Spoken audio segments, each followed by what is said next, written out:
नमस्कार मित्रों, red over green के नए संस्करण के साथ मैं कर्नल उत्कर्ष राठौर। मित्रों, इजराइल लेबनान वॉर के पूरे आसार नज़र आ रहे हैं।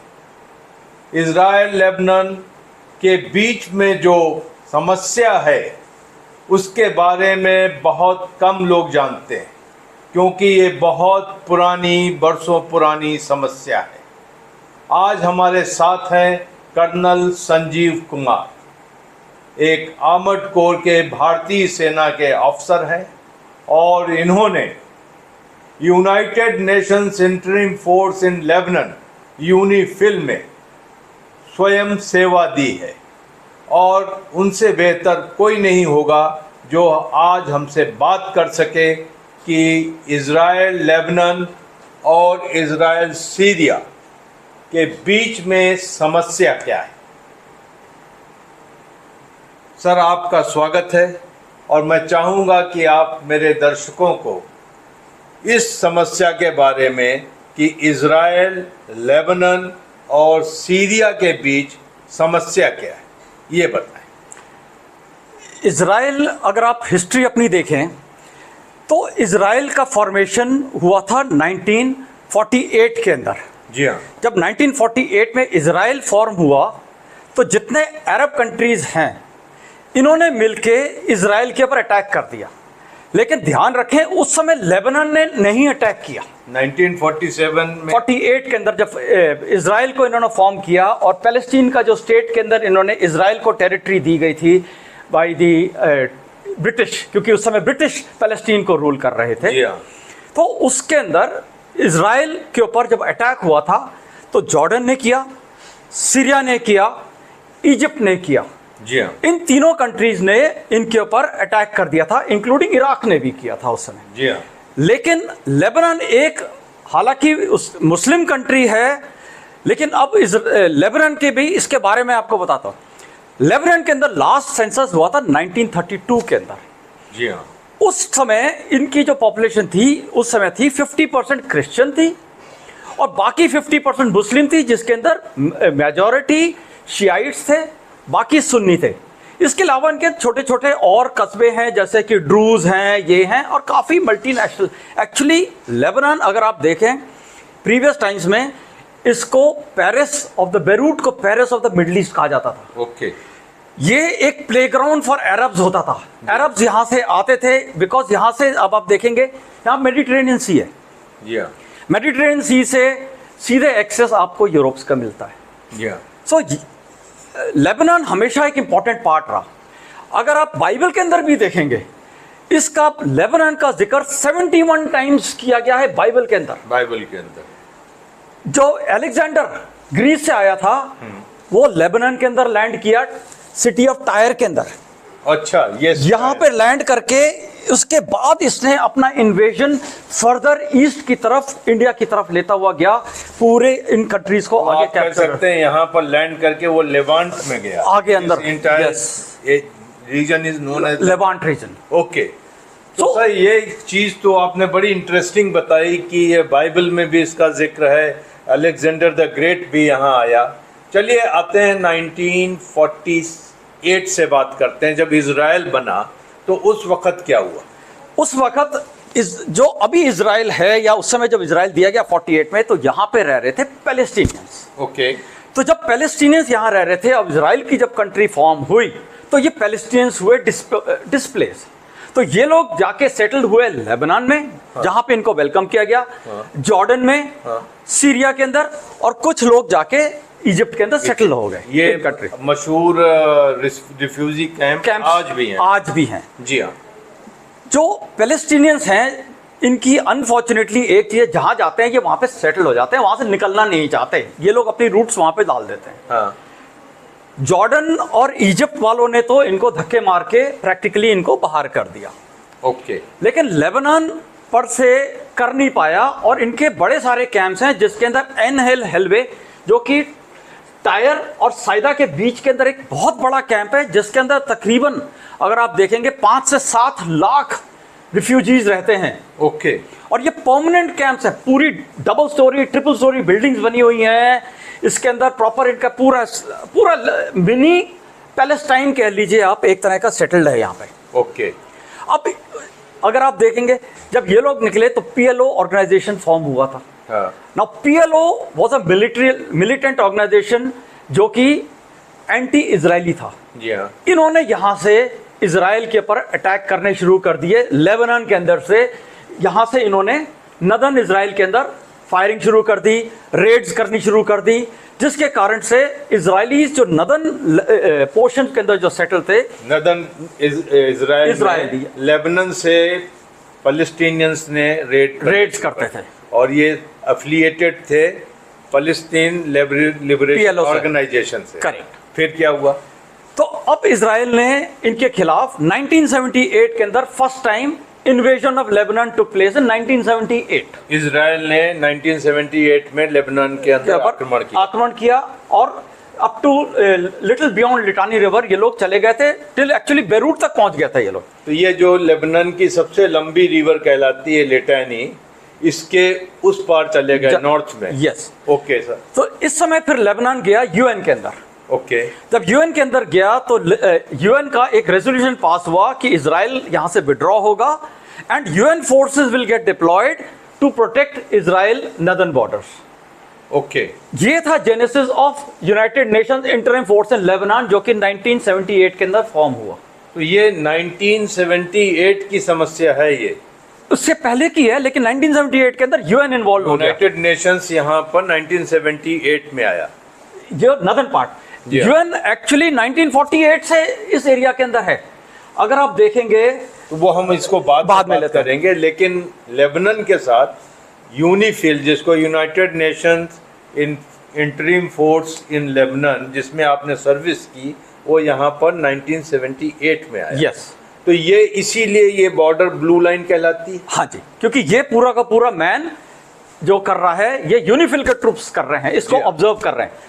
बट यहाँ अगर हम यूनिफिल की बात करते हैं तो साथ में ये भी बताइए कि कहाँ पर इनकी क्रॉसिंग्स हैं और कहाँ पर फोर्स हेडक्वार्टर्स है। जो यूनिफिल का फोर्स हेडक्वार्टर है वो एक जगह है नकुरा करके, ये नकुरा, जो कि तकरीबन 12 kilometre from Israel Lebanon authorised border जो है, उससे करीबन 10-12 किलोमीटर लेबनान के अंदर। और आप कह रहे थे कि ये बॉर्डर पे रोश नकुरा करके क्रॉसिंग है। हाँ। एक ऑफिशियल क्रॉसिंग रोश नकुरा है। हाँ। और दूसरी है मेटुला। ये मेटुला जो ये इजराइल में है। हाँ जी। यहाँ पर एक क्रॉसिंग है। हाँ। तो ये दो मेन क्रॉसिंग्स हैं जहां से लेबनान से इजराइल के अंदर दाखिल किया जा सकता है। These are manned crossings, both Lebanese army and Israeli army. UNIFIL का फोर्स हेडक्वार्टर नकुरा में है। और आप हसबाया के बारे में बता रहे थे कि यहाँ पे इंडियन बटालियन। हाँ जी, पहले यहाँ पे नॉर्वेजियन बटालियन होती थी। जब इंडियन ट्रूप्स यहाँ पे 1998 के अंदर नॉर्वेजियन निकले तो इंडिया ने इनकी जगह ले ली। सो फ्रॉम 1998 इंडिया है। तो यहाँ पे जो इंडियन बटालियन है, जिसको इंडबैट कहते हैं, उसका हेडक्वार्टर्स है मार्जियम करके, जो कि हसबाया के बिल्कुल पास में है। जी हाँ। यहाँ पे इंडियन बटालियन डिप्लॉयड है और उसके ट्रूप्स हैं, ये मेटुला को ओवरसी करते हैं इस क्रॉसिंग को। तो ये हो गया लेबनान और इजराइल के बीच में यूनाइटेड नेशंस कैसे आया। हाँ। एक थोड़ा ब्रीफली बताएं कि सीरिया और इजराइल के बीच में कैसे आया। 1948 के अंदर जब सीरिया ने यहाँ पे अटैक किया, जी हाँ, तो उसके बाद हालांकि वो स्टेलमेट थी लड़ाई, लेकिन अब आप ये देखें कि इजराइल उस समय एक बिल्कुल फॉर्म कंट्री था, एक छोटा कंट्री था जिसके अंदर जब कुछ भी नहीं था उसके बाद। जी हाँ। इसके बाद एक 6 डे वॉर हुई है 1967 के अंदर। जी हाँ। जो 1967 वॉर के अंदर जो हुई है वॉर, जिसको 6 डे वॉर कहते हैं, इसके अंदर इजराइल के 2 मेजर अचीवमेंट्स रही हैं। ओके। उन्होंने गोलान हाइट्स, जो कि सीरिया का पार्ट था, इसको गोलान हाइट्स इसको कैप्चर कर लिया। आप गए हैं यहाँ गोलान? हाँ जी, गोलान हाइट्स में गए हैं। ये लो हिल्स पहाड़ियाँ हैं। अगर आप जम्मू एंड कश्मीर का हम देखें, रजौरी, पुंछ, इस बेल्ट क्या, इस हाइट की पहाड़ियाँ हैं, रफ पहाड़ियाँ हैं, लेकिन यहाँ पे ऑलिव ट्रीज और ये वो की काफ़ी फार्मिंग होती है। और बाकी यहाँ से एडवांटेज ये है कि गोलान हाइट्स से आप डेमास्कस तक देख सकते हो, जो हाईएस्ट माउंटेन है इनका, गोलान हाइट्स का। यहाँ पे इनके इजराइल के रेडार्स लगे हुए हैं, ये यहाँ से बैठ के डेमास्कस तक ऑब्जर्व करते हैं। तो ये गोलान हाइट्स इजराइल ने कैप्चर की 67। अब इंपॉर्टेंस ऑफ गोलान हाइट क्या है? हाँ। इजराइल के अंदर एक ही मेन सोर्स ऑफ वाटर है, वो है सी ऑफ गैलीली। ओके। वो एक बड़ी लेक है, करीबन 40-50 स्क्वायर किलोमीटर की लेक है। जी हाँ। पूरा जो इनका इजराइल का जो फ्रेश वाटर सप्लाई है वो इस लेक से होता है। जी हाँ। और इसको एक ही रिवर फीड करती है जिसको कहते हैं रिवर जॉर्डन। ये रिवर जॉर्डन है। और ये चलती है पूरी गोलान हाइट्स के साथ और इसका ओरिजिनेशन भी गोलान हाइट्स के जो कि नॉर्थ में है, जो कि लेबनान से शुरू होता है। ओके। तो अभी आप कह रहे थे इसका गोलन हाइट्स पकड़ने का कारण क्या है फिर? तो वाटर सिक्योरिटी इनकी है, जिसके कारण से इन्होंने कभी भी गोलान हाइट्स को वापस नहीं देंगे, और ना दिया है और ना कभी देंगे। और दूसरी चीज आपने कही कि गोलान हाइट्स से वो सीरिया तक ऑब्जर्व करते हैं। हाँ जी। तो एक तरीके से उनको एडवांटेज भी मिलता है, वेंटेज पॉइंट है। यस। और वाटर सिक्योरिटी तो है। Water security. तो यहाँ पर कब आया यूएन? तो यहाँ पे एक्चुअली 1948 के अंदर जब फर्स्ट अरब इजराइल वॉर जिसको कहते हैं, उसके बाद जो फर्स्ट यूएन मिशन जिसको था, जिसको UNDOF कहते हैं, हाँ। वो फॉर्म हुआ जब डीमिलिटराइज जोन एक नॉमिनेट कर दी गई थी। ये डीमिलिटराइज जोन दो ग्रीन लाइंस हाँ के बीच में जो हम देख रहे हैं इसमें, इसके अंदर तो इनका काम है सिर्फ ऑब्जर्वर। ये ऑब्जर्वर ग्रुप है, this is not a peace keeping mission. ये सिर्फ ऑब्जर्वर है। ये यहाँ पे ऑब्जर्व करते हैं कि कौन इसको वायलेट कर रहा है, और उनका काम है यूएन को रिपोर्ट करना, और उसके बाद ऑब्जर्वेशन और इसका जो यूएन के थ्रू, हेडक्वार्टर्स के थ्रू इसके पर। तो करेक्ट। तो फिर यहाँ पर हम देखते हैं कि सीरिया में यूनाइटेड नेशंस आ गया और लेबनान में यूनाइटेड नेशंस। हाँ जी। तो इस मुताबिक हो गया। अभी जो ये लड़ाई के बादल दिख रहे हैं चारों तरफ, और साथ में यूनाइटेड नेशंस के ट्रुप्स भी हैं, ऑब्जर्वर्स भी हैं, ऐसी डिफ़िकल्ट सिचुएशन कहीं आपने देखी कि लड़ाई भी होने वाली है, यूनाइटेड नेशंस के भी ट्रुप्स, इनका क्या होगा अगर लड़ाई होगी तो? देखिए, जब मैं 1999 से 2000 तक मैं वहाँ पे था, इनफैक्ट 2001 जनवरी तक मैं वहाँ पे था। तो ईयर 2000 के अंदर, मई के अंदर, इजराइल ने जो साउथ लेबनान से विड्रॉ किया था। ओके। तो जब उन्होंने विड्रॉ किया वापस, तो अगेन पूरे उस समय आसार हो गए थे लड़ाई के, और ये बन गए थे, क्योंकि जो हिजबुल्ला है वो जो साउथ लेबनान की जो एक्चुअली जो एरिया ऑक्यूपाई कर रखा था Israel and south Lebanese army ने मिलके, वो एकदम खाली हो गया। तो ये जो वैक्यूम था, लेबनीज आर्मी को बोला गया फिल करने का, तो उन्होंने मना कर दिया। उनके पास ना तो इतनी स्ट्रेंथ है, ना उनके पास ऐसी मैन पावर है, ना उनके पास ऐसा इक्विपमेंट। लेबनीज आर्मी, हिजबुल्लाह नहीं। हिजबुल्लाह नहीं। पहले ऑफर लेबनीज आर्मी को दिया गया था कि आप इस एरिया को मैन करिए। ओके। तो उन्होंने मना कर दिया कि हम नहीं कर सकते। लेकिन हिजबुल्लाह जो था, जो कि एक मिलिटेंट ऑर्गेनाइजेशन है, unfortunately it's a terrorist organisation with a country, मैं कहूँगा। ओके। तो ये आके इस एरिया के अंदर प्रिडोमिनेटली आ गए, क्योंकि वैसे भी साउथ लेबनान एक शायट डोमिनेटेड एरिया है। ओके। यहाँ पर शिया लोग ज़्यादा रहते हैं। अभी एक चीज़ आप बताएं सर कि इस जगह को आपने बड़ी बारीकी से देखा है, किस तरीके की यहाँ टोपोग्राफी है, कैसी है टोपोग्राफी? देखिए, यहाँ की जो टोपोग्राफी है वो बड़ी यूनिक है। एक तरफ सी है, और 30-40 किलोमीटर अंदर जाते ही आपके माउंटेन रेंज आ जाती है पूरी एक। और वो बिकॉज अगर आप देखेंगे लेबनान एंड ये एरिया नॉर्थ के अंदर है, तो यहाँ पे ठंड भी काफ़ी पड़ती है, तो यहाँ पे स्नोफॉल भी होता है। अच्छा। आप स्कीइंग भी उसी समय कर सकते हो, और 4 घंटे के बाद जाके सी के अंदर आप डुबकी भी मार सकते हो। ओके। इतनी इनकी ब्यूटीफुल टोपोग्राफी। ओके। बट ये क्या है, इसके कारण से दो जो लेबनान एंड इजराइल को अगर आप देखें, तो ये 2 पोर्शन में डिवाइड हो जाता है, एक टुवर्ड्स द सी साइड और एक दूसरी तरफ जहाँ पे बेका वैली या बेका वैली आपने बताया इस तरफ इधर है। ओके। तो माउंटेन रेंज इसको बीच में दोनों में डिवाइड करती है। आप ऊपर से इनके वेरियस पासेज हैं, यहाँ पे रोड्स बनी हुई है, जिससे आप north to south, east to west cross कर सकते हो। इजराइल की अगर हम बात करें, तो आप कह रहे थे कुछ यहाँ पर टाउन्स हैं, कुछ किबुत्स हैं। किबुत्स क्या होता है? देखिए, किबुत्स इज एक्चुअली सेटलमेंट्स को किबुत्स कहते हैं। जब इजराइल 1948 में इजरायलीज या ज्यूज कहेंगे उस समय जब आए थे from various parts of the world, तो इनको सेटल करने के लिए इनको छोटे छोटे कस्बे बना दिए गए, जहाँ पे एक कंट्री के जैसे आए थे, जो एज्यूम करिए जर्मनी से कुछ ज्यूज आए, या पोलैंड से ज्यूज आए, रशिया से ज्यूज आए, जो अलग अलग आए कि अपने हम होमलैंड को वापस जा रहे हैं। तो ये सेटल हुए कस्बों में, और ये कस्बों को किबुट्स कहते हैं। जैसे आपने कहा यहाँ मिटुला है या क्रियस सिमोना है, ये किबुत्ज है। हाँ, ये किबुट्स है ना। किबुट्स क्रिएट समोनो एक बहुत बड़ा किबुट्स है। ओके। ये एक्चुअली एक स्मॉल टाउन आप कह सकते हैं।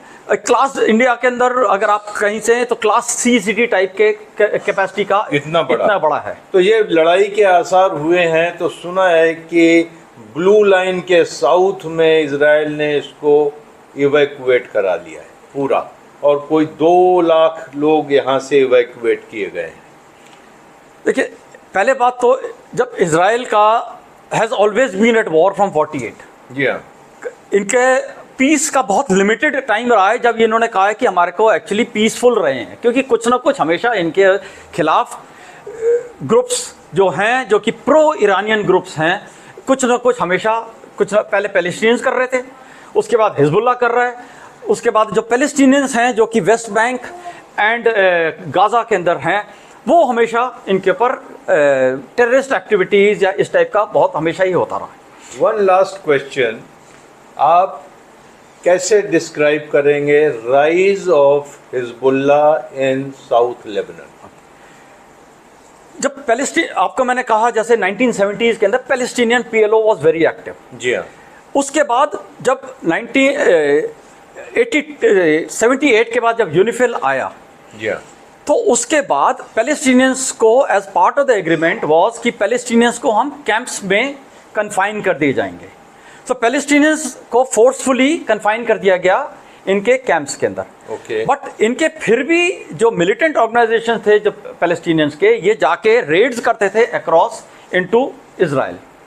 सो 1978 के अंदर एक बार इजराइल आया, फिर 1982 के अंदर वापस इजराइल ने अटैक किया इन लेबनान, और इसके बाद इन्होंने साउथ लेबनीज आर्मी जो कि क्रिश्चियन डोमिनेटेड थे, क्योंकि आपको मैंने बताया कि जो पॉपुलेशन ऑफ क्रिश्चियंस काफ़ी है इसके अंदर लेबनान में, तो एक साउथ लेबनीज आर्मी रेज की गई जो कि एक लोकल मिलिशिया थे ऑफ लेबनान, और इजरायली ट्रूप्स ने यहाँ पे पूरा एक जोन टेक ओवर कर लिया जो कि साउथ ऑफ लिटानी था। लिटानी जो रिवर है जो कि main source of water actually for Lebanon है, इरिगेशन ज़्यादातर इसी से होता है इनका। तो इसके साउथ का पूरा इन्होंने एरिया इसके ऊपर ले लिया, और ये एक जोन इजरायली ऑक्युपाइड जोन बन गई। जी हाँ।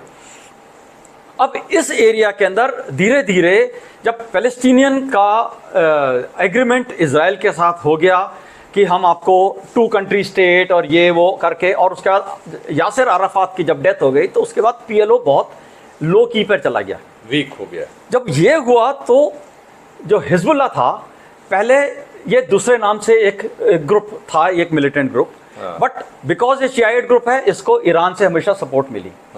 1990s के अंदर Hezbollah as a group got formed. जी हाँ। ये पहले तो छोटा ग्रुप था, लेकिन जब हसन नसरल्लाह इसका लीडर बना तो ये एक बहुत बड़ा इसने स्टेप लिया अपने आप को मिलिटराइज करने का, and even getting into the political. Okay. आज की तारीख के अंदर हिजबुल्लाह एक्चुअली कंट्रोल करता है पूरे लेबनान को। कोई जो लेबनीज आर्मी या लेबनीज पुलिस ये सिर्फ सेरेमोनियल रह गई है, despite the fact that except Shiite population जो कि इनको सपोर्ट करती है, जो क्रिश्चियंस हैं, जो शिया हैं, सुन्नी हैं सॉरी, या जो दूसरे जो ग्रुप्स हैं, ये इनके साथ बहुत खुश नहीं है, क्योंकि ये एक्चुअली शियाइट ग्रुप है। और देयरफॉर ये हसन नसरल्लाह के लीडरशिप में हिजबुल्लाह जो आज है वो उस तरीके से परवान चढ़ा। हाँ जी। और 2006 के जो इजराइल लेबनान वॉर हुआ था उसमें और भी प्रोमिनेंस में आया। तो 2006 की अगर हम लें तो 2000 के अंदर इजराइल ने विड्रॉ किया। एक अंडरस्टैंडिंग ये थी कि ये इस एरिया के अंदर, जैसे मैं आपको बताया कि लेबनीज आर्मी अंदर आ जाएगी, इस एरिया को मैन करेगी और borders will be manned by the Lebanese army, but Lebanese army was not able to do this. तो हिजबुल्लाह इस वैक्यूम के अंदर आके बैठ गए। अब ये लोग ने विलेजेस जो यहाँ पे हैं, यहाँ से ये रॉकेट्स इजराइल के अंदर, नदर्न इजराइल के अंदर फायर करते रहे रेगुलरली, इधर से इधर की तरफ के अंदर फायर करते। अभी तक इनके पास इनिशियली जो रॉकेट्स थे वो जिनको कटूशास करके कहते हैं, बहुत एक्यूरेट नहीं थे, बहुत ज़्यादा इनका डिस्ट्रक्टिव पावर भी ज़्यादा नहीं थी। इनका वो था कि भाई हम फायर कर देते, 10-12 रॉकेट फायर किए, इजराइल ने वहाँ से इमीडिएटली रिटेलिएट किया, एयर स्ट्राइक की, आर्टिलरी फायर किया। 2006 के पहले जो ये इजराइल लेबनान वॉर था और जो कट्यूशा जो रॉकेट्स थे उनकी वजह से आयरन डोम को डेवलप करना बाद में पड़ा। का, हाँ जी। इतना ज़्यादा इनको इससे परेशानी हुई। तो 2006 के अंदर ये वापस इजराइल ने इनके ऊपर वापस कहा कि हम इस जोन को वापस बनाएंगे। सो इन्होंने वापस लेबनान के अंदर अटैक किया, जिसको हम 45 डेज वॉर कहते हैं। जी हाँ। तो बट 45 डेज के बाद ये लोग ने विड्रॉ कर लिया। एक टाइप का स्टेलमेट रहा विद हिजबुल्लाह। अब हिजबुल्लाह अगर आप देखेंगे इस अ टेररिस्ट ऑर्गेनाइजेशन, ये कभी लड़के जट के लड़ाई नहीं करेंगे, ये कोई पोस्ट नहीं ऑक्यूपाई कर रहे, ये कोई कन्वेंशनल ट्रुप्स की तरह अटैक नहीं करते। इनका बेसिक मोड ऑफ ऑपरेशन रहता है टेररिज्म। ये था रोड साइड बॉम्ब, जिसको हम आईडीज कहते हैं इंडिया के अंदर, उस टाइप के लगाते हैं, जिससे कि काफ़ी कैजुअलिटीज। सो थ्रू आउट जो हिजबुल्लाह 1990 से लेके 2006 के तक, जब तक इजराइल वापस 2000 था, फिर 2006 के अंदर जब वापस गया, इजराइल की मेजर कैजुअलिटीज जो हुई हैं वो ये road side bombs, south of litany river में बहुत कैजुअलिटी बहुत हुई, और ये सारी की सारी रोड साइड बॉम्ब्स एंड एम्बुशेस के चक्कर में हुई हैं। तो ये थी एक तरीके से ब्रीफ इतिहास था इजराइल, लेबनान और सीरिया का, और साथ में हमने ये भी देखा कि हिजबुल्लाह कैसे परवान चढ़ा। सर आपका बहुत धन्यवाद, आपने यहाँ की हिस्ट्री, यहाँ की टोपोग्राफी और यहाँ का पॉलिटिकल सिस्टम के ऊपर बहुत बारीकी से प्रकाश डाला। Thank you so much.